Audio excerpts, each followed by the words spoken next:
ਦਾ radio Times ਦੇ programme ਵਿੱਚ ਭਾਗ ਲੈਣ ਲਈ ਤੁਸੀਂ ਡਾਇਲ ਕਰੋਗੇ ਸਾਡੇ ਸਟੂਡੀਓ ਦਾ WhatsApp ਨੰਬਰ 6234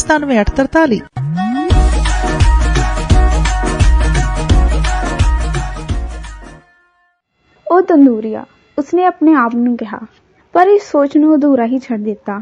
ਪੂਰਾ ਹਾਲੇ ਵੀ ਤੇਜ਼ ਹੋ ਰਿਹਾ ਸੀ ਅਤੇ ਹਵਾ ਉਸਦੇ ਚਿਹਰੇ ਤੇ ਜ਼ੋਰ ਨਾਲ ਵੱਜ ਰਹੀ ਸੀ। ਠੀਕ ਹੈ ਕਿ ਇਸ ਹਵਾ ਨਾਲ ਹੀ ਮੂਲ ਧੜ ਵੀ ਆਏ ਸਨ, ਪਰ ਇਸ ਦੇ ਨਾਲ ਹੀ ਤਾਂ ਸਹਿਰਾ ਮਾਰੂਥਲ ਦੀ ਅਤੇ ਬੁਰਕਿਆਂ ਵਾਲੀਆਂ ਔਰਤਾਂ ਦੀ ਖੁਸ਼ਬੂ ਵੀ ਤਾਂ ਆਉਂਦੀ ਹੈ। ਇਸਨੇ ਆਪਣੇ ਨਾਲ ਉਹਨਾਂ ਲੋਕਾਂ ਦੇ ਪਸੀਨੇ ਅਤੇ ਸੁਪਨਿਆਂ ਨੂੰ ਵੀ ਲਿਆਂਦਾ ਹੈ ਜਿਹੜੇ ਕਿਸੇ ਵੇਲੇ ਅਣਜਾਣੇ ਥਾਵਾਂ ਦੀ ਭਾਲ ਵਿੱਚ ਲੱਗੇ ਸਨ, ਜਾਂ ਫਿਰ ਸੋਨੇ ਅਤੇ ਖਤਰਿਆਂ ਦੀ ਭਾਲ ਵਿੱਚ ਗਏ ਸਨ ਤੇ ਪਿਰਾਮਿਡਾਂ ਦੀ ਭਾਲ ਲਈ। ਮੁੰਡੇ ਨੂੰ ਹਵਾ ਦੀ ਆਜ਼ਾਦੀ ਨਾਲ ਈਰਖਾ ਹੋਈ ਅਤੇ ਉਸਨੇ ਮਹਿਸੂਸ ਕੀਤਾ ਕਿ ਉਸਨੂੰ ਵੀ ਇਸ ਤਰ੍ਹਾਂ ਦੀ ਆਜ਼ਾਦੀ ਮਿਲ ਸਕਦੀ ਹੈ। ਆਪਣੇ ਆਪ ਨੂੰ ਜਾਣ ਤੋਂ ਉਹ ਖੁਦ ਹੀ ਰੋਕ ਸਕਦਾ ਸੀ। ਭੇਡਾਂ, ਵਪਾਰੀ ਦੀ ਧੀ ਅਤੇ ਅੰਦਾਲੂਸ਼ੀਆ ਦੇ ਖੇਤ ਤਾਂ ਉਸਦੀ ਹੋਣੀ ਵੱਲ ਨੂੰ ਸਫ਼ਰ ਦੇ ਇੱਕ ਕਦਮ ਮਾਤਰ ਸਨ। ਅਗਲੇ ਦਿਨ ਮੁੰਡਾ ਦੁਪਹਿਰ ਵੇਲੇ ਬਜ਼ੁਰਗ ਨੂੰ ਮਿਲਿਆ। ਉਹ ਆਪਣੇ ਨਾਲ 6 ਭੇਡਾਂ ਲੈ ਆਇਆ ਸੀ। ਮੁੰਡਾ ਕਹਿਣ ਲੱਗਾ, ਮੈਂ ਬੜਾ ਹੈਰਾਨ ਹਾਂ। ਮੇਰੇ ਮਿੱਤਰ ਨੇ ਬਾਕੀ ਦੀਆਂ ਸਾਰੀਆਂ ਭੇਡਾਂ ਤੁਰੰਤ ਖਰੀਦ ਲਈਆਂ। ਉਹਦਾ ਕਹਿਣਾ ਸੀ ਕਿ ਉਹ ਸਦਾ ਹੀ ਆਜੜੀ ਬਣਨ ਦਾ ਸੁਪਨਾ ਲੈਂਦਾ ਰਿਹਾ ਸੀ ਅਤੇ ਇਹ ਮੇਰੇ ਲਈ ਸ਼ੁਭ ਸ਼ਗਨ ਹੈ। ਬਜ਼ੁਰਗ ਕਹਿਣ ਲੱਗਾ, ਸਦਾ ਇਸੇ ਤਰ੍ਹਾਂ ਹੀ ਹੁੰਦਾ ਹੈ, ਜਿਸ ਨੂੰ ਮਦਦ ਦਾ ਅਸੂਲ ਕਹਿੰਦੇ ਹਨ। ਜਦੋਂ ਤੁਸੀਂ ਪਹਿਲੀ ਵਾਰ ਤਾਸ਼ ਖੇਡਦੇ ਹੋ ਤਾਂ ਜਿੱਤਣ ਦੀ ਪੂਰੀ ਸੰਭਾਵਨਾ ਹੁੰਦੀ ਹੈ। ਇਸ ਨੂੰ ਨਵਿਆਂ ਦੀ ਕਿਸਮਤ ਕਹਿੰਦੇ ਹਨ। ਇਹ ਕੀ ਹੁੰਦਾ ਹੈ? ਕਿਉਂਕਿ ਕਿਤੇ ਨਾ ਕਿਤੇ ਕੋਈ ਐਸੀ ਤਾਕਤ ਹੈ ਜਿਹੜੀ ਚਾਹੁੰਦੀ ਹੈ ਕਿ ਤੁਸੀਂ ਆਪਣੀ ਹੋਣੀ ਹਾਸਿਲ ਕਰੋ। ਇਹ ਸਫਲਤਾ ਦਾ ਸਵਾਦ ਚੁਖਾ ਕੇ ਤੁਹਾਡੀ ਭੁੱਖ ਵਧਾਉਂਦੀ ਹੈ। ਫਿਰ ਬਜ਼ੁਰਗ ਨੇ ਭੇਡਾਂ ਦੀ ਜਾਂਚ ਕਰਨੀ ਸ਼ੁਰੂ ਕਰ ਦਿੱਤੀ ਅਤੇ ਦੇਖਿਆ ਕਿ ਉਹਨਾਂ ਵਿੱਚੋਂ ਇੱਕ ਲੰਗੜੀ ਸੀ। ਮੁੰਡੇ ਨੇ ਦੱਸਿਆ ਕਿ ਇਸ ਦੀ ਲੰਗੜੇ ਹੋਣ ਦੀ ਚਿੰਤਾ ਨਹੀਂ ਕਰਨੀ ਚਾਹੀਦੀ, ਕਿਉਂਕਿ ਇਹ ਭੇਡ ਉਸਦੇ ਇੱਜੜ ਦੀ ਸਭ ਤੋਂ ਸਿਆਣੀ ਭੇਡ ਸੀ ਅਤੇ ਬਹੁਤ ਸਾਰੀ ਉੱਨ ਵੀ ਪੈਦਾ ਕਰਦੀ ਸੀ। ਖਜ਼ਾਨਾ ਕਿੱਥੇ ਹੈ? ਉਸ ਪੁੱਛਿਆ। ਇਹ ਮਿਸਰ ਵਿੱਚ ਪਿਰਾਮਿਡਾਂ ਦੇ ਨੇੜੇ ਹੈ। ਮੁੰਡਾ ਇੱਕਦਮ ਹੈਰਾਨ ਰਹਿ ਗਿਆ। ਉਸ ਬੁੱਢੀ ਔਰਤ ਨੇ ਵੀ ਇਹੀ ਕਿਹਾ ਸੀ, ਪਰ ਉਸਨੇ ਮੁੰਡੇ ਕੋਲੋਂ ਕੋਈ ਪੈਸਾ ਨਹੀਂ ਸੀ ਲਿਆ। ਖਜ਼ਾਨਾ ਲੱਭਣ ਲਈ ਤੈਨੂੰ ਸ਼ਗਨਾਂ ਜਾਂ ਨਿਸ਼ਾਨੀਆਂ ਅਨੁਸਾਰ ਚੱਲਣਾ ਪਏਗਾ। ਪਰਮਾਤਮਾ ਨੇ ਹਰੇਕ ਦੇ ਤੁਰਨ ਲਈ ਵੱਖੋ ਵੱਖਰਾ ਰਸਤਾ ਤਿਆਰ ਕੀਤਾ ਹੋਇਆ ਹੈ। ਪਰਮਾਤਮਾ ਨੇ ਜਿਹੜੀਆਂ ਨਿਸ਼ਾਨਾਂ ਤੇਰੇ ਲਈ ਛੱਡੀਆਂ ਹਨ, ਤੈਨੂੰ ਉਹ ਪੜ੍ਹਨੀਆਂ ਆਉਣੀਆਂ ਚਾਹੀਦੀਆਂ ਹਨ। ਇਸ ਤੋਂ ਪਹਿਲਾਂ ਕਿ ਮੁੰਡਾ ਕੁਝ ਜਵਾਬ ਦਿੰਦਾ, ਇੱਕ ਤਿਤਲੀ ਆ ਕੇ ਉਸ ਅਤੇ ਬਜ਼ੁਰਗ ਵਿਚਾਲੇ ਉੱਡਣ ਲੱਗੀ। ਉਹਨੂੰ ਚੇਤੇ ਆਇਆ ਕਿ ਉਸਦੇ ਦਾਦੇ ਨੇ ਇੱਕ ਵਾਰੀ ਉਸਨੂੰ ਦੱਸਿਆ ਸੀ ਕਿ ਤਿਤਲੀਆਂ ਸ਼ੁਭ ਸ਼ਗਨ ਹੁੰਦਾ ਹੈ। ਇਸੇ ਤਰ੍ਹਾਂ ਹੀ ਭਵੱਕੜ ਵੀ, ਕਿਰਲੀਆਂ ਵੀ ਅਤੇ 4 ਕਿਨਾਰਿਆਂ ਵਾਲੇ ਲੌਂਗ ਵੀ। ਬਜ਼ੁਰਗ ਨੇ ਮੁੰਡੇ ਦੇ ਵਿਚਾਰ ਪੜ੍ਹ ਲਏ ਅਤੇ ਕਹਿਣ ਲੱਗਾ, ਇਹ ਬਿਲਕੁਲ ਠੀਕ ਹੈ। ਐਨ ਉਸੇ ਤਰ੍ਹਾਂ ਜਿਵੇਂ ਤੇਰੇ ਦਾਦੇ ਨੇ ਤੈਨੂੰ ਸਿਖਾਇਆ ਸੀ। ਇਹ ਚੰਗੀਆਂ ਨਿਸ਼ਾਨੀਆਂ ਹਨ। ਬਜ਼ੁਰਗ ਨੇ ਆਪਣੇ ਕੁੜਤੇ ਦਾ ਪੱਲਾ ਖੋਲਿਆ ਤੇ ਇਸ ਦੇ ਅੰਦਰ ਦੇਖਦੇ ਸਾਰ ਹੀ ਮੁੰਡਾ ਭੁਚੱਕਾ ਰਹਿ ਗਿਆ। ਬਜ਼ੁਰਗ ਦੇ ਸੀਨੇ ਤੇ ਮੋਟੇ ਸੋਨੇ ਦਾ ਜਰਾਵਕਤਰ ਪਾਇਆ ਹੋਇਆ ਸੀ ਅਤੇ ਇਸ ਤੇ ਬਹੁਤ ਕੀਮਤੀ ਪੱਥਰ ਜੜੇ ਹੋਏ ਸਨ। ਮੁੰਡੇ ਨੂੰ ਚੇਤੇ ਆਇਆ ਕਿ ਕੱਲ ਹੀ ਉਸਨੂੰ ਚਮਕੀਲੀ ਚੀਜ਼ ਦਿਖੀ ਸੀ। ਇਹ ਤਾਂ ਸੱਚਮੁੱਚ ਹੀ ਬਾਦਸ਼ਾਹ ਸੀ। ਇਸਨੇ ਜ਼ਰੂਰ ਹੀ ਚੋਰਾਂ ਤੋਂ ਬਚਣ ਲਈ ਭੇਸ ਬਦਲਿਆ ਹੋਵੇਗਾ। ਇਹ ਲੈ। ਬਜ਼ੁਰਗ ਨੇ ਆਪਣੇ ਜਰਾਵਕਤਰ ਦੇ ਕੇਂਦਰ ਵਿੱਚ ਜੜੇ ਹੋਏ ਇੱਕ ਚਿੱਟੇ ਪੱਥਰ ਅਤੇ ਇੱਕ ਕਾਲੇ ਪੱਥਰ ਨੂੰ ਕੱਢ ਕੇ ਆਪਣੇ ਹੱਥ ਵਿੱਚ ਫੜਦੇ ਹੋਏ ਕਿਹਾ, ਇਹਨਾਂ ਨੂੰ ਉਰਿਮ ਅਤੇ ਥੁਮਿਨ ਕਹਿੰਦੇ ਹਨ। ਕਾਲੇ ਪੱਥਰ ਦਾ ਮਤਲਬ ਹਾਂ ਅਤੇ ਚਿੱਟੇ ਦਾ ਨਾ ਹੈ। ਜਦੋਂ ਤੂੰ ਕੋਈ ਨਿਸ਼ਾਨੀ ਪੜ੍ਹਨ ਵਿੱਚ ਕਾਮਯਾਬ ਨਾ ਹੋਵੇ ਤਾਂ ਇਹ ਦੋਵੇਂ ਤੇਰੀ ਮਦਦ ਕਰਨਗੇ। ਇਹਨਾਂ ਤੋਂ ਹਮੇਸ਼ਾ ਹੀ ਸਿੱਧੇ ਸਵਾਲ ਪੁੱਛੀ, ਪਰ ਜਿੱਥੋਂ ਤੱਕ ਸੰਭਵ ਹੋ ਸਕੇ ਆਪਣੇ ਫੈਸਲੇ ਆਪ ਹੀ ਕਰਨ ਦੀ ਕੋਸ਼ਿਸ਼ ਕਰੀ। ਖਜ਼ਾਨਾ ਪਿਰਾਮਿਡਾਂ ਦੇ ਕੋਲ ਹੈ, ਇਹ ਤੈਨੂੰ ਪਤਾ ਹੀ ਹੈ। ਪਰ ਮੈਂ 6 ਭੇਡਾਂ ਦੀ ਮੰਗ ਇਸ ਲਈ ਕੀਤੀ ਸੀ ਕਿਉਂਕਿ ਮੈਂ ਤੈਨੂੰ ਫੈਸਲਾ ਕਰਨ ਵਿੱਚ ਮਦਦ ਕੀਤੀ ਹੈ। ਮੁੰਡੇ ਨੇ ਪੱਥਰ ਆਪਣੀ ਪੋਟਲੀ ਵਿੱਚ ਪਾ ਲਏ। ਇਸ ਵੇਲੇ ਤੋਂ ਬਾਅਦ ਉਸਨੇ ਆਪਣੇ ਸਾਰੇ ਫੈਸਲੇ ਆਪ ਹੀ ਕਰਨੇ ਸਨ। ਇਹ ਗੱਲ ਨਾ ਭੁੱਲੀ ਕਿ ਤੈਨੂੰ ਜਿਸ ਕਾਸੇ ਨਾਲ ਵੀ ਵਾਹ ਪਵੇ ਉਹ ਸਿਰਫ ਇੱਕੋ ਹੀ ਚੀਜ਼ ਹੈ ਅਤੇ ਹੋਰ ਕੁਝ ਵੀ ਨਹੀਂ, ਅਤੇ ਨਾਲ ਹੀ ਨਿਸ਼ਾਨੀਆਂ ਦੀ ਭਾਸ਼ਾ ਵੀ ਨਾ ਭੁੱਲੀ। ਸਭ ਤੋਂ ਵੱਡੀ ਗੱਲ ਇਹ ਹੈ ਕਿ ਆਪਣੀ ਹੋਣੀ ਨੂੰ ਹਾਸਲ ਕੀਤੇ ਬਿਨਾਂ ਆਪਣੀ ਭਾਲ ਨੂੰ ਅਧੂਰਾ ਨਾ ਛੱਡੀ। ਪਰ ਜਾਣ ਤੋਂ ਪਹਿਲਾਂ ਮੈਂ ਤੈਨੂੰ ਇੱਕ ਛੋਟੀ ਜਿਹੀ ਕਹਾਣੀ ਸੁਣਾਉਣਾ ਚਾਹੁੰਦਾ ਹਾਂ। ਕਿਸੇ ਦੁਕਾਨਦਾਰ ਨੇ ਆਪਣੇ ਪੁੱਤਰ ਨੂੰ ਸੰਸਾਰ ਦੇ ਸਭ ਤੋਂ ਸਿਆਣੇ ਆਦਮੀ ਕੋਲ ਖੁਸ਼ੀ ਦਾ ਭੇਦ ਸਿੱਖਣ ਲਈ ਭੇਜਿਆ। ਮੁੰਡਾ ਮਾਰੂਥਲ ਵਿੱਚ 40 ਦਿਨਾਂ ਤੱਕ ਘੁੰਮਦਾ ਰਿਹਾ ਅਤੇ ਆਖਿਰਕਾਰ ਇੱਕ ਬਹੁਤ ਹੀ ਖੂਬਸੂਰਤ ਕਿਲੇ ਕੋਲ ਪਹੁੰਚਿਆ, ਜਿਹੜਾ ਇੱਕ ਪਹਾੜ ਦੀ ਚੋਟੀ ਤੇ ਬਣਿਆ ਹੋਇਆ ਸੀ। ਇੱਥੇ ਹੀ ਬਹੁਤ ਸਿਆਣਾ ਪੁਰਸ਼ ਰਹਿੰਦਾ ਸੀ। ਜਿਉਂ ਹੀ ਸਾਡਾ ਨਾਇਕ ਕਿਲੇ ਦੇ ਵੱਡੇ ਕਮਰੇ ਵਿੱਚ ਦਾਖਲ ਹੋਇਆ ਤਾਂ ਉਸਨੂੰ ਕੋਈ ਸੰਤ ਪੁਰਸ਼ ਦਿਖਾਈ ਨਾ ਦਿੱਤਾ, ਸਗੋਂ ਬਹੁਤ ਸਾਰੀ ਭੀੜ ਦਿਖਾਈ ਦਿੱਤੀ। ਵਪਾਰੀ ਆ ਜਾ ਰਹੇ ਸਨ, ਲੋਕ ਕਿਨਾਰਿਆਂ ਵਿੱਚ ਖੜੇ ਗੱਲਾਂ ਕਰ ਰਹੇ ਸਨ, ਇੱਕ ਪਾਸੇ ਸੰਗੀਤਕਾਰ ਖੜੇ ਹਲਕਾ ਹਲਕਾ ਸੰਗੀਤ ਵਜਾ ਰਹੇ ਸਨ ਅਤੇ ਇੱਕ ਮੇਜ਼ ਤੇ ਸੰਸਾਰ ਦੇ ਸਭ ਤੋਂ ਨਾਇਆਬ ਖਾਣੇ ਲੱਗੇ ਹੋਏ ਸਨ। ਉਹ ਸਿਆਣਾ ਆਦਮੀ ਹਰ ਇੱਕ ਨਾਲ ਗੱਲਾਂ ਕਰ ਰਿਹਾ ਸੀ ਅਤੇ ਮੁੰਡੇ ਦੀ ਵਾਰੀ 2 ਘੰਟੇ ਦੀ ਉਡੀਕ ਤੋਂ ਬਾਅਦ ਹੀ ਆ ਸਕੀ ਅਤੇ ਸਿਆਣੇ ਆਦਮੀ ਨੇ ਉਸਦੀ ਗੱਲ ਸੁਣੀ। ਉਹ ਆਦਮੀ ਧਿਆਨ ਨਾਲ ਸੁਣਦਾ ਰਿਹਾ ਅਤੇ ਮੁੰਡਾ ਦੱਸਦਾ ਰਿਹਾ ਕਿ ਉਸ ਕੋਲ ਕਿਉਂ ਆਇਆ ਸੀ, ਪਰ ਨਾਲ ਹੀ ਉਸਨੇ ਮੁੰਡੇ ਨੂੰ ਦੱਸਿਆ ਕਿ ਉਸ ਕੋਲ ਖੁਸ਼ੀ ਦਾ ਭੇਦ ਦੱਸਣ ਲਈ ਸਮਾਂ ਨਹੀਂ ਹੈ। ਉਸ ਸਲਾਹ ਦਿੱਤੀ ਕਿ ਮੁੰਡਾ ਕਿਲੇ ਵਿੱਚ ਚੱਕਰ ਮਾਰ ਲਵੇ ਅਤੇ 2 ਘੰਟਿਆਂ ਵਿੱਚ ਆਵੇ। ਉਹ ਆਦਮੀ ਕਹਿਣ ਲੱਗਾ, ਨਾਲ ਦੀ ਨਾਲ ਮੈਂ ਤੈਨੂੰ ਕੋਈ ਕੰਮ ਵੀ ਕਹਿਣਾ ਚਾਹੁੰਦਾ ਹਾਂ। ਅਜਿਹਾ ਕਹਿੰਦੇ ਹੋਏ ਉਸਨੇ ਮੁੰਡੇ ਨੂੰ ਚਮਚਾ ਫੜਾਇਆ ਜਿਸ ਵਿੱਚ ਤੇਲ ਦੇ 2 ਤੁਪਕੇ ਪਏ ਸਨ। ਤੂੰ ਘੁੰਮਦਾ ਵੀ ਰਹੀ, ਪਰ ਨਾਲ ਦੀ ਨਾਲ ਇਹ ਚਮਚਾ ਵੀ ਆਪਣੇ ਹੱਥ 'ਚ ਫੜੀ ਰੱਖੀ ਅਤੇ ਤੇਲ ਨੂੰ ਡੁੱਲਣ ਨਾ ਦੇਵੀਂ। ਮੁੰਡਾ ਇਸ ਮਹਿਲ ਵਿੱਚ ਬਹੁਤ ਸਾਰੀਆਂ ਪੌੜੀਆਂ ਚੜ੍ਹਦਾ ਰਿਹਾ ਤੇ ਉਤਰਦਾ ਰਿਹਾ ਅਤੇ ਇਸ ਸਾਰੇ ਸਮੇਂ ਦੌਰਾਨ ਉਸਦੀਆਂ ਅੱਖਾਂ ਚਮਚੇ ਤੇ ਟਿਕੀਆਂ ਰਹੀਆਂ। 2 ਘੰਟੇ ਬਾਅਦ ਉਹ ਉਸੇ ਕਮਰੇ ਵਿੱਚ ਆਇਆ ਜਿੱਥੇ ਸਿਆਣਾ ਪੁਰਸ਼ ਮੌਜੂਦ ਸੀ। ਉਸ ਸਿਆਣੇ ਨੇ ਪੁੱਛਿਆ, ਅੱਛਾ ਮੈਨੂੰ ਇਹ ਦੱਸ ਕਿ ਤੂੰ ਮੇਰੇ ਖਾਣੇ ਵਾਲੇ ਕਮਰੇ ਦੀਆਂ ਕੰਧਾਂ ਤੇ ਟੰਗੇ ਹੋਏ ਪਰਸ਼ੀਅਨ ਕਾਲੀਨ ਦੇਖੇ ਸਨ? ਕੀ ਤੂੰ ਉਹ ਬਾਗ ਦੇਖਿਆ ਹੈ ਜਿਹਨੂੰ ਬਣਾਉਣ ਵਿੱਚ ਉਸਤਾਦ ਮਾਲੀ ਨੇ 10 ਸਾਲ ਲਾ ਦਿੱਤੇ ਸਨ? ਤੂੰ ਮੇਰੇ ਪੁਸਤਕਾਲੇ ਵਿੱਚ ਪਏ ਖੂਬਸੂਰਤ ਭੋਜ ਪੱਤਰ ਦੇਖੇ ਸਨ? ਮੁੰਡਾ ਬੜਾ ਸ਼ਰਮਿੰਦਾ ਹੋਇਆ ਅਤੇ ਉਸਨੇ ਕਿਹਾ ਕਿ ਉਸਨੇ ਕੁਝ ਵੀ ਨਹੀਂ ਦੇਖਿਆ। ਇਹ ਸਿਰਫ ਇਸੇ ਗੱਲ ਵੱਲ ਧਿਆਨ ਦੇ ਰਿਹਾ ਸੀ ਕਿ ਉਹ ਉਸਨੂੰ ਤੇਲ ਨੂੰ ਬਚਾ ਸਕੇ ਜਿਹੜਾ ਸਿਆਣੇ ਬੰਦੇ ਨੇ ਉਸਨੂੰ ਦਿੱਤਾ ਸੀ। ਉਸ ਸਿਆਣੇ ਨੇ ਕਿਹਾ, ਹੁਣ ਵਾਪਸ ਜਾ ਅਤੇ ਮੇਰੇ ਇਸ ਸੰਸਾਰ ਦੀਆਂ ਚੀਜ਼ਾਂ ਨੂੰ ਦੇਖ। ਜਿੰਨੀ ਦੇਰ ਤੱਕ ਤੁਸੀਂ ਕਿਸੇ ਬੰਦੇ ਦੇ ਮਕਾਨ ਨੂੰ ਨਹੀਂ ਦੇਖ ਲੈਂਦੇ, ਉਨੀ ਦੇਰ ਤੱਕ ਤੁਸੀਂ ਉਸ ਬੰਦੇ ਤੇ ਭਰੋਸਾ ਨਹੀਂ ਕਰ ਸਕਦੇ। ਰਾਹਤ ਮਹਿਸੂਸ ਕਰਦੇ ਹੋਏ ਮੁੰਡੇ ਨੇ ਚਮਚਾ ਚੁੱਕਿਆ ਅਤੇ ਫਿਰ ਮਹਿਲ ਨੂੰ ਦੇਖਣ ਚਲਾ ਗਿਆ। ਇਸ ਵਾਰ ਉਸਨੇ ਕੰਧਾਂ ਦੇ ਛੱਤਾਂ ਤੇ ਬਣੇ ਹੋਏ ਸਾਰੇ ਕਲਾ ਦੇ ਨਮੂਨਿਆਂ ਨੂੰ ਦੇਖਿਆ। ਉਸਨੇ ਬਾਗ ਵੀ ਦੇਖੇ ਤੇ ਬਾਗ ਦੇ ਆਲੇ ਦੁਆਲੇ ਦੇ ਪਹਾੜ ਵੀ, ਫੁੱਲਾਂ ਦੀ ਸੁੰਦਰਤਾ ਵੀ ਅਤੇ ਉਸ ਸਭ ਕਾਸੇ ਦਾ ਆਨੰਦ ਮਾਣਿਆ ਜੋ ਕੁਝ ਆਨੰਦਦਾਇਕ ਬਣਾਇਆ ਗਿਆ ਸੀ। ਵਾਪਿਸ ਮੁੜ ਕੇ ਉਸਨੇ ਜੋ ਕੁਝ ਵੀ ਦੇਖਿਆ ਸੀ ਉਹ ਕੁਝ ਵੇਰਵੇ ਨਾਲ ਉਸ ਸਿਆਣੇ ਪੁਰਸ਼ ਨੂੰ ਦੱਸਿਆ। ਸਿਆਣਾ ਪੁਰਸ਼ ਪੁੱਛਣ ਲੱਗਾ, ਪਰ ਜਿਹੜਾ ਤੇਲ ਮੈਂ ਤੈਨੂੰ ਦਿੱਤਾ ਸੀ ਉਹ ਕਿੱਥੇ ਗਿਆ? ਆਪਣੇ ਹੱਥ ਵਿੱਚ ਫੜੇ ਚਮਚੇ ਵੱਲ ਦੇਖਦੇ ਹੋਏ ਮੁੰਡੇ ਨੇ ਦੇਖਿਆ ਕਿ ਤੇਲ ਨਹੀਂ ਸੀ। ਸੰਸਾਰ ਦੇ ਸਭ ਤੋਂ ਸਿਆਣੇ ਬੰਦੇ ਨੇ ਕਹਿਣਾ ਸ਼ੁਰੂ ਕੀਤਾ, ਮੈਂ ਤੈਨੂੰ ਸਿਰਫ ਇੱਕੋ ਹੀ ਸਲਾਹ ਦੇ ਸਕਦਾ ਹਾਂ। ਉਹ ਇਹ ਹੈ ਕਿ ਖੁਸ਼ੀ ਹਾਸਲ ਕਰਨ ਦਾ ਇੱਕੋ ਇੱਕ ਭੇਦ ਇਹ ਹੈ ਕਿ ਸੰਸਾਰ ਦੇ ਸਾਰੇ ਕਮਾਲ ਦੇਖੇ ਜਾਣ ਅਤੇ ਕਦੇ ਵੀ ਚਮਚੇ ਵਿੱਚੋਂ ਤੇਲ ਦੇ ਤੁਪਕੇ ਡੁੱਲਣ ਨਾ ਦਿੱਤੇ ਜਾਣ। ਆ ਜਿਹੜੀ ਨੇ ਕੁਝ ਨਾ ਕਿਹਾ। ਉਸਨੂੰ ਬੁੱਢੇ ਮਹਾਰਾਜੇ ਵੱਲ ਦੱਸੀ ਕਿ ਕਹਾਣੀ ਸਮਝ ਆ ਗਈ ਸੀ। ਅੱਜ ਜਿਹੜੀ ਨੂੰ ਸਫ਼ਰ ਤਾਂ ਕਰਨਾ ਚਾਹੀਦਾ ਹੈ, ਪਰ ਉਸਨੂੰ ਕਦੇ ਵੀ ਆਪਣੀਆਂ ਭੇਡਾਂ ਨਹੀਂ ਭੁੱਲਣੀਆਂ ਚਾਹੀਦੀਆਂ। ਬਜ਼ੁਰਗ ਨੇ ਮੁੰਡੇ ਵੱਲ ਦੇਖਿਆ ਤੇ ਫਿਰ ਆਪਣੇ ਹੱਥ ਜੋੜਦੇ ਹੋਏ ਮੁੰਡੇ ਦੇ ਸਿਰ ਤੋਂ ਦੀ ਕਈ ਵਾਰ ਅਜੀਬ ਤਰ੍ਹਾਂ ਨਾਲ ਇਹਨਾਂ ਨੂੰ ਫੇਰਿਆ, ਫਿਰ ਆਪਣੀਆਂ ਭੇਡਾਂ ਲੈਂਦੇ ਹੋਏ ਉਹ ਚਲਾ ਗਿਆ। ਤਾਰੀਫਾਂ ਵਿੱਚ ਸਭ ਤੋਂ ਸਿਖਰ ਤੇ ਮੂਲ ਧਾੜਵੀਆਂ ਵੱਲੋਂ ਬਣਾਇਆ ਗਿਆ ਇੱਕ ਬਹੁਤ ਪੁਰਾਣਾ ਕਿਲਾ ਹੈ। ਇਸ ਦੀਆਂ ਕੰਧਾਂ ਤੇ ਖੜ ਕੇ ਅਫਰੀਕਾ ਦੀ ਝਲਕ ਪਾਈ ਜਾ ਸਕਦੀ ਹੈ। ਉਸ ਸ਼ਾਮ ਸਾਲੇਮ ਦਾ ਬਾਦਸ਼ਾਹ ਮਲਚੀ ਜੈਦਕ ਕਿਲੇ ਦੀ ਕੰਧ ਤੇ ਬੈਠਾ ਸੀ ਅਤੇ ਪੁਰੇ ਦੀ ਹਵਾ ਉਸਦੇ ਚਿਹਰੇ ਤੇ ਵੱਜ ਰਹੀ ਸੀ। ਲਾਗੇ ਹੀ ਭੇਡਾਂ ਅਣਮਨੇ ਜਿਹੇ ਢੰਗ ਨਾਲ ਖੜੀਆਂ ਸਨ ਕਿਉਂਕਿ ਉਹ ਨਵੇਂ ਮਾਲਕ ਨਾਲ ਘੁਲੀਆਂ ਮਿਲੀਆਂ ਨਹੀਂ ਸਨ ਅਤੇ ਇੰਨੀ ਜ਼ਿਆਦਾ ਤਬਦੀਲੀ ਨਾਲ ਉਤਸ਼ਾਹ ਵਿੱਚ ਵੀ ਸਨ, ਪਰ ਉਹਨਾਂ ਨੂੰ ਸਿਰਫ ਖਾਣਾ ਤੇ ਪਾਣੀ ਚਾਹੀਦਾ ਸੀ। ਮਲਚੀ ਜੈਦਕ ਨੇ ਇੱਕ ਛੋਟੇ ਜਿਹੇ ਸਮੁੰਦਰ ਜਹਾਜ਼ ਨੂੰ ਬੰਦਰਗਾਹ ਵਿੱਚੋਂ ਬਾਹਰ ਨਿਕਲਦੇ ਹੋਏ ਦੇਖਿਆ। ਉਸਨੇ ਹੁਣ ਇਸ ਮੁੰਡੇ ਨੂੰ ਕਦੇ ਵੀ ਨਹੀਂ ਸੀ ਮਿਲ ਸਕਣਾ, ਜਿਵੇਂ ਉਹ ਕਦੇ ਵੀ ਆਪਣਾ 10ਵਾਂ ਹਿੱਸਾ ਹਾਸਿਲ ਕਰਨ ਤੋਂ ਬਾਅਦ ਅਬਰਾਹਿਮ ਨੂੰ ਨਹੀਂ ਸੀ ਮਿਲ ਸਕਿਆ। ਇਹੀ ਉਹਦਾ ਕੰਮ ਸੀ। ਦੇਵਤਿਆਂ ਦੀਆਂ ਇੱਛਾਵਾਂ ਨਹੀਂ ਹੋਣੀਆਂ ਚਾਹੀਦੀਆਂ ਕਿਉਂਕਿ ਉਹਨਾਂ ਦੀਆਂ ਹੋਣੀਆਂ ਨਹੀਂ ਹੁੰਦੀਆਂ, ਪਰ ਸਾਲੇਮ ਦਾ ਬਾਦਸ਼ਾਹ ਦਿਲੋਂ ਅਰਦਾਸ ਕਰ ਰਿਹਾ ਸੀ ਕਿ ਮੁੰਡਾ ਕਾਮਯਾਬ ਹੋਵੇ। ਉਸਨੇ ਸੋਚਿਆ ਕਿ ਇਹ ਬਹੁਤ ਮਾੜੀ ਗੱਲ ਹੈ ਕਿ ਉਹ ਛੇਤੀ ਹੀ ਉਸਦਾ ਨਾਂ ਭੁੱਲ ਜਾਏਗਾ। ਮੈਨੂੰ ਆਪਣਾ ਨਾਮ ਦੂਜੀ ਵਾਰ ਵੀ ਦੱਸਣਾ ਚਾਹੀਦਾ ਸੀ, ਇਸ ਲਈ ਉਹ ਮੁੰਡਾ ਜਦੋਂ ਵੀ ਮੇਰੇ ਬਾਰੇ ਗੱਲ ਕਰਦਾ ਤਾਂ ਇਹ ਜ਼ਰੂਰ ਕਹਿੰਦਾ ਕਿ ਮੈਂ ਸਾਲੇਮ ਦਾ ਬਾਦਸ਼ਾਹ ਮਲਕੀ ਜੈਦਕ ਹਾਂ। ਤਦ ਤੱਕ ਹਤਾਸ਼ ਮਹਿਸੂਸ ਕਰਦੇ ਹੋਏ ਉਸਨੇ ਅਸਮਾਨ ਵੱਲ ਦੇਖਿਆ ਤੇ ਕਿਹਾ, ਹੇ ਈਸ਼ਵਰ, ਜਿਵੇਂ ਤੂੰ ਕਹਿੰਦਾ ਸੀ, ਮੈਂ ਜਾਣਦਾ ਹਾਂ ਕਿ ਇਹ ਸਭ ਤੋਂ ਵੱਡਾ ਹੰਕਾਰ ਹੈ, ਪਰ ਬੁੱਢੇ ਬਾਦਸ਼ਾਹ ਨੂੰ ਕਦੇ-ਕਦੇ ਆਪਣੇ ਆਪ ਤੇ ਕੁਝ ਮਾਣ ਕਰਨਾ ਹੀ ਚਾਹੀਦਾ ਹੈ। ਮੁੰਡੇ ਨੇ ਸੋਚਿਆ, ਅਫਰੀਕਾ ਕਿੰਨਾ ਅਜੀਬ ਹੈ।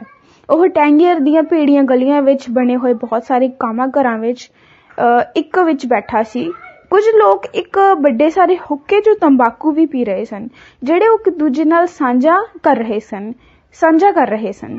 ਕੁਝ ਕੰਡਿਆਂ ਵਿੱਚ ਹੀ ਉਸਨੇ ਦੇਖਿਆ ਸੀ ਕਿ ਮਰਦ ਹੱਥਾਂ ਵਿੱਚ ਹੱਥ ਪਾ ਕੇ ਤੁਰਦੇ ਸਨ, ਔਰਤਾਂ ਦੇ ਚਿਹਰੇ ਢਕੇ ਹੋਏ ਸਨ ਅਤੇ ਪੁਜਾਰੀ ਥੰਮਲਿਆਂ ਤੇ ਚੜ ਕੇ ਪ੍ਰਾਰਥਨਾ ਕਰਦੇ ਸਨ। ਜਿਉਂ ਹੀ ਉਹ ਆਵਾਜ਼ ਦਿੰਦੇ ਤਾਂ ਸਾਰੇ ਲੋਕ ਆਪਣੇ ਗੋਡਿਆਂ ਭਾਰ ਹੋ ਜਾਂਦੇ ਅਤੇ ਆਪਣੇ ਮੱਥਿਆਂ ਨੂੰ ਜ਼ਮੀਨ ਨਾਲ ਲਾ ਲੈਂਦੇ। ਕਾਫਰਾਂ ਦੀ ਅਰਦਾਸ, ਉਸਨੇ ਆਪਣੇ ਆਪ ਨੂੰ ਕਿਹਾ।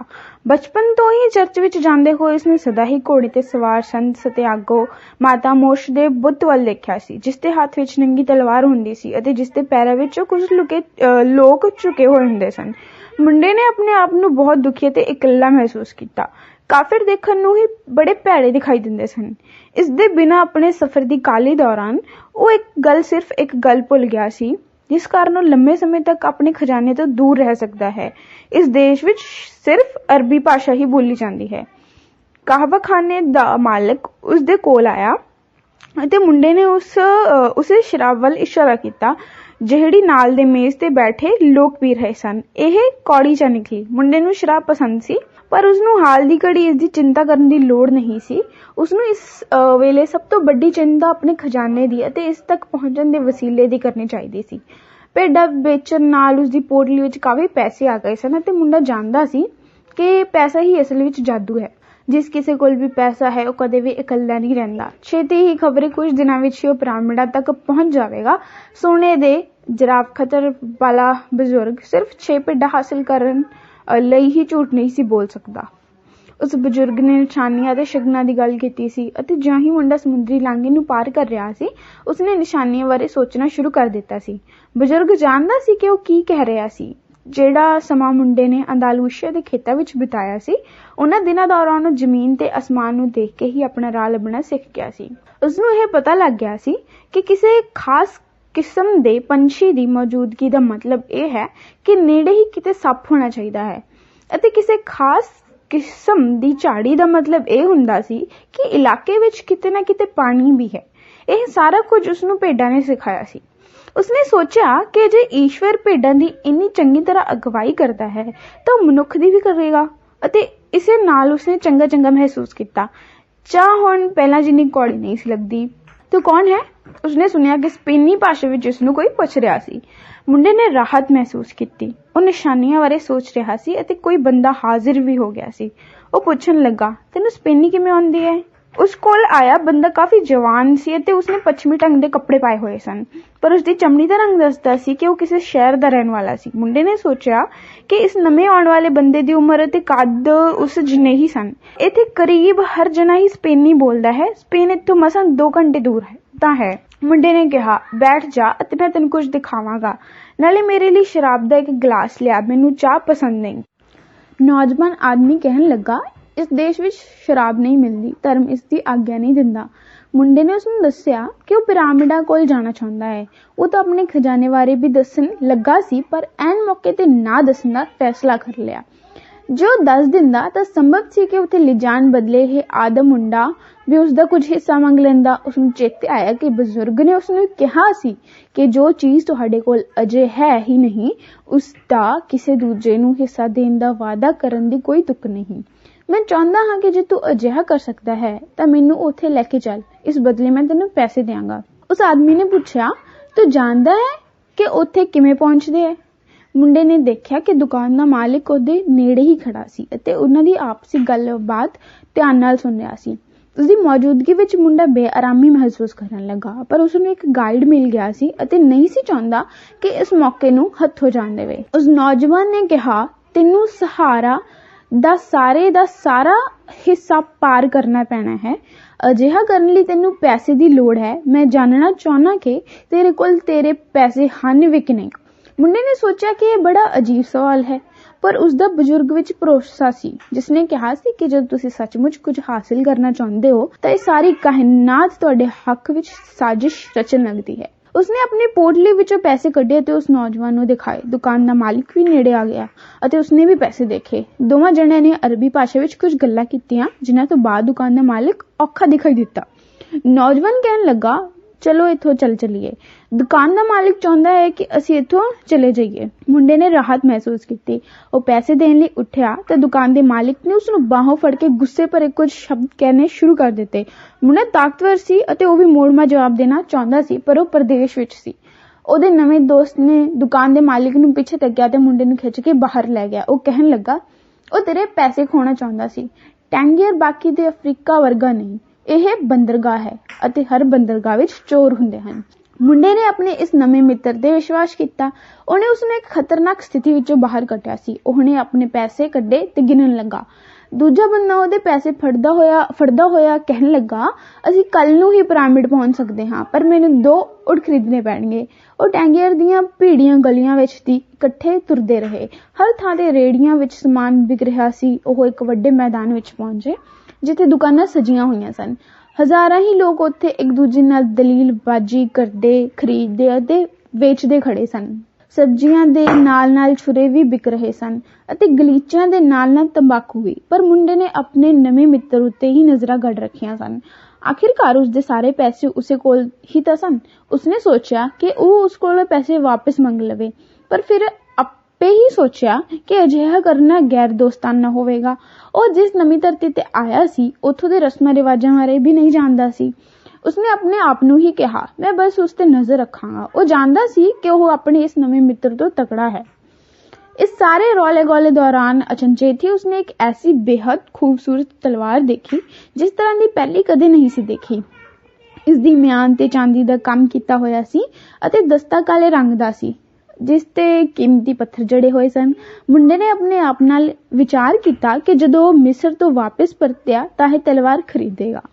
ਉਸਨੇ ਆਪਣੇ ਮਿੱਤਰ ਨੂੰ ਕਿਹਾ, ਇਸ ਰੇੜੀ ਦੇ ਮਾਲਿਕ ਨੂੰ ਪੁੱਛ ਕੇ ਤਲਵਾਰ ਕਿੰਨੇ ਦੀ ਹੈ। ਉਸੇ ਸਮੇਂ ਹੀ ਉਸਨੂੰ ਮਹਿਸੂਸ ਹੋਇਆ ਕਿ ਤਲਵਾਰ ਵੱਲ ਦੇਖਦੇ ਹੋਏ ਕੁਝ ਪਲਾਂ ਲਈ ਉਸਦਾ ਧਿਆਨ ਲਾਂਬੇ ਚਲਾ ਗਿਆ ਸੀ।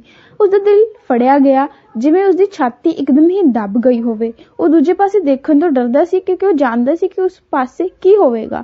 ਇਸ ਲਈ ਉਹ ਕੁਝ ਹੋਰ ਸਮੇਂ ਤੱਕ ਵੀ ਇੱਕ ਖੂਬਸੂਰਤ ਤਲਵਾਰ ਦੇਖਦਾ ਰਿਹਾ ਅਤੇ ਫਿਰ ਹੌਸਲਾ ਕਰਕੇ ਆਪਣਾ ਮੂੰਹ ਪਿਛਲੇ ਪਾਸੇ ਨੂੰ ਮੋੜ ਲਿਆ। ਉਹਦੇ ਚਾਰੇ ਪਾਸੇ ਬਾਜ਼ਾਰ ਸੀ। ਲੋਕ ਆ ਜਾ ਰਹੇ ਸਨ, ਰੌਲਾ ਪਾ ਰਹੇ ਸਨ ਅਤੇ ਖਰੀਦਦਾਰੀ ਕਰ ਰਹੇ ਸਨ ਅਤੇ ਅਜੀਬ ਕਿਸਮ ਦੇ ਖਾਣਿਆਂ ਦੀ ਸੁਗੰਧ ਸੀ, ਪਰ ਉਸਦਾ ਨਵਾਂ ਸਾਥੀ ਕਿਤੇ ਵੀ ਦਿਖਾਈ ਨਹੀਂ ਦੇ ਰਿਹਾ ਸੀ। ਮੁੰਡਾ ਇਹ ਵਿਸ਼ਵਾਸ ਕਰਨਾ ਚਾਹੁੰਦਾ ਸੀ ਕਿ ਉਸਦਾ ਨਵਾਂ ਦੋਸਤ ਅਚਨਚੇਤ ਹੀ ਉਸ ਤੋਂ ਅਲੱਗ ਹੋ ਗਿਆ ਹੈ। ਉਸਨੇ ਫੈਸਲਾ ਕੀਤਾ ਕਿ ਉਹ ਉੱਥੇ ਹੀ ਖੜ ਕੇ ਆਪਣੇ ਦੋਸਤ ਦੇ ਪਰਤਣ ਦੀ ਉਡੀਕ ਕਰੇਗਾ। ਜਦੋਂ ਉਹ ਉਡੀਕ ਕਰ ਰਿਹਾ ਸੀ ਤਾਂ ਇੱਕ ਮੁਲਾਨਾ ਲਾਗਲੀ ਇਮਾਰਤ ਦੇ ਸਿਖਰ ਤੇ ਚੜਿਆ ਅਤੇ ਅਜ਼ਾਨ ਦੇਣੀ ਸ਼ੁਰੂ ਕਰ ਦਿੱਤੀ। ਬਾਜ਼ਾਰ ਵਿੱਚ ਖੜੇ ਸਾਰੇ ਲੋਕ ਗੋਡਿਆਂ ਪਰ ਝੁਕ ਗਏ, ਆਪਣੇ ਮੱਥਿਆਂ ਨੂੰ ਜ਼ਮੀਨ ਨਾਲ ਲਾਉਣ ਲੱਗੇ ਤੇ ਫਿਰ ਖੁਦ ਵੀ ਪ੍ਰਾਰਥਨਾ ਕਰਨ ਲੱਗੇ। ਇਸ ਤੋਂ ਬਾਅਦ ਕੀੜੀਆਂ ਵਾਂਗ ਉਹਨਾਂ ਨੇ ਇੱਕਦਮ ਹੀ ਆਪੋ ਆਪਣੀਆਂ ਦੁਕਾਨਾਂ ਬੰਦ ਕੀਤੀਆਂ ਅਤੇ ਚਲੇ ਗਏ। ਇਸ ਦੇ ਨਾਲ ਹੀ ਸੂਰਜ ਨੇ ਵੀ ਆਪਣੀ ਰਵਾਨਗੀ ਪਾਉਣੀ ਸ਼ੁਰੂ ਕਰ ਦਿੱਤੀ। ਮੁੰਡਾ ਇਸ ਨੂੰ ਕੁਝ ਸਮੇਂ ਤੱਕ ਲਈ ਡੁੱਬਦਾ ਦੇਖਦਾ ਰਿਹਾ। ਉਦੋਂ ਤੱਕ ਦੇਖਦਾ ਰਿਹਾ ਜਦੋਂ ਤੱਕ ਇਹ ਬਾਜ਼ਾਰ ਦੇ ਆਲੇ ਦੁਆਲੇ ਦੇ ਸਫੇਦ ਮਕਾਨਾਂ ਦੇ ਪਿੱਛੇ ਜਾ ਕੇ ਲੁਕ ਨਹੀਂ ਗਿਆ।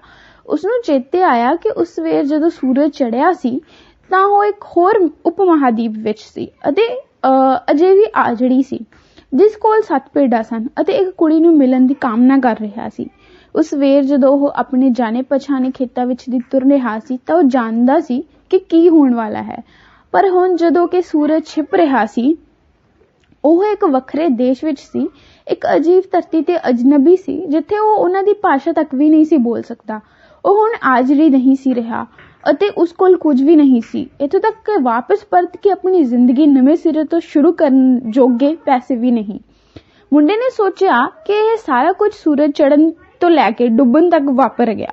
ਉਸਨੂੰ ਆਪਣੇ ਆਪ ਤੇ ਤਰਸ ਆ ਰਿਹਾ ਸੀ ਅਤੇ ਉਹ ਇਸ ਗੱਲ ਤੇ ਦੁਖੀ ਹੋ ਰਿਹਾ ਸੀ ਕਿ ਉਸਦੀ ਜ਼ਿੰਦਗੀ ਵਿੱਚ ਇੰਨੀ ਅਚਨਚੇਤ ਅਤੇ ਇੰਨੀ ਵੱਡੀ ਤਬਦੀਲੀ ਆ ਗਈ ਸੀ। ਉਹ ਇੰਨਾ ਸ਼ਰਮਿੰਦਾ ਸੀ ਕਿ ਰੋਣਾ ਚਾਹੁੰਦਾ ਸੀ। ਉਹ ਤਾਂ ਆਪਣੀਆਂ ਭੇਡਾਂ ਦੇ ਸਾਹਮਣੇ ਤੱਕ ਵੀ ਕਦੇ ਨਹੀਂ ਸੀ ਰੋਇਆ, ਪਰ ਬਾਜ਼ਾਰ ਖਾਲੀ ਸੀ ਅਤੇ ਉਹ ਆਪਣੇ ਘਰ ਤੋਂ ਬਹੁਤ ਦੂਰ ਸੀ, ਇਸ ਲਈ ਉਹ ਰੋਣ ਲੱਗ ਗਿਆ। ਉਹ ਇਸ ਲਈ ਰੋਇਆ ਕਿਉਂਕਿ ਈਸ਼ਵਰ ਨੇ ਉਸ ਨਾਲ ਅਨਿਆਏ ਕੀਤਾ ਸੀ ਅਤੇ ਇਸ ਲਈ ਕਿਉਂਕਿ ਈਸ਼ਵਰ ਉਹਨਾਂ ਲੋਕਾਂ ਨਾਲ ਇਸ ਤਰ੍ਹਾਂ ਕਰਦਾ ਹੈ ਜਿਹੜੇ ਆਪਣੇ ਸੁਪਨਿਆਂ ਵਿੱਚ ਯਕੀਨ ਰੱਖਦੇ ਹਨ। ਜਦੋਂ ਮੇਰੇ ਕੋਲ ਆਪਣੀਆਂ ਭੇਡਾਂ ਸਨ ਉਦੋਂ ਮੈਂ ਬੜਾ ਖੁਸ਼ ਸਾਂ ਅਤੇ ਮੇਰੇ ਆਲੇ ਦੁਆਲੇ ਦੇ ਲੋਕ ਵੀ ਮੇਰੇ ਨਾਲ ਖੁਸ਼ ਰਹਿੰਦੇ ਸਨ। ਉਹ ਸੋਚਿਆ ਕਿ ਲੋਕ ਉਸ ਨੂੰ ਆਉਂਦਿਆਂ ਦੇਖਦੇ ਸਨ ਅਤੇ ਉਸ ਦਾ ਸਵਾਗਤ ਕਰਦੇ ਸਨ, ਪਰ ਹੁਣ ਮੈਂ ਉਦਾਸ ਤੇ ਇਕੱਲਾ ਹਾਂ। ਮੈਂ ਸਿਰਫ ਇਸ ਲਈ ਹੀ ਲੋਕਾਂ ਤੇ ਭਰੋਸਾ ਕਰਨਾ ਬੰਦ ਕਰ ਦੇਵਾਂਗਾ ਕਿਉਂਕਿ ਕਿਸੇ ਇੱਕ ਬੰਦੇ ਨੇ ਮੇਰੇ ਨਾਲ ਧੋਖਾ ਕੀਤਾ ਹੈ। ਮੈਂ ਉਹਨਾਂ ਲੋਕਾਂ ਨਾਲ ਨਫ਼ਰਤ ਕਰਾਂਗਾ ਜਿਨ੍ਹਾਂ ਨੂੰ ਆਪੋ ਆਪਣੇ ਖਜ਼ਾਨੇ ਲਿਆਓ ਪਏ ਹਨ, ਕਿਉਂਕਿ ਮੈਨੂੰ ਮੇਰਾ ਖਜ਼ਾਨਾ ਨਹੀਂ ਲੱਭਾ ਅਤੇ ਮੈਂ ਜੋ ਕੁਝ ਵੀ ਮੇਰੇ ਕੋਲ ਹੈ ਉਸ ਨੂੰ ਸੰਭਾਲ ਕੇ ਰੱਖਾਂਗਾ ਕਿਉਂਕਿ ਸੰਸਾਰ ਨੂੰ ਜਿੱਤਣ ਲਈ ਮੈਂ ਬਹੁਤ ਮਾਮੂਲੀ ਹਾਂ। ਉਹਨੇ ਆਪਣੀ ਪੋਟਲੀ ਖੋਲ ਕੇ ਦੇਖਣ ਦੀ ਕੋਸ਼ਿਸ਼ ਕੀਤੀ ਉਸ ਕੋਲ ਕੀ ਬਚਿਆ ਹੈ। ਹੋ ਸਕਦਾ ਹੈ ਕਿ ਉਸ ਰੋਟੀ ਦਾ ਟੁਕੜਾ ਹਾਲੇ ਅਜੇ ਵੀ ਬਚਿਆ ਪਿਆ ਹੋਵੇ ਜਿਹੜੀ ਉਸਨੇ ਜਹਾਜ਼ ਤੇ ਖਾਧੀ ਸੀ, ਪਰ ਇਸ ਪੋਟਲੀ ਵਿੱਚ ਤਾਂ ਉਸਦੀ ਭਾਰੀ ਕਿਤਾਬ, ਜੈਕਟ ਅਤੇ ਉਹ 2 ਪੱਥਰ ਪਏ ਸਨ ਜਿਹੜੇ ਬਜ਼ੁਰਗ ਨੇ ਉਸਨੂੰ ਦਿੱਤੇ ਸਨ।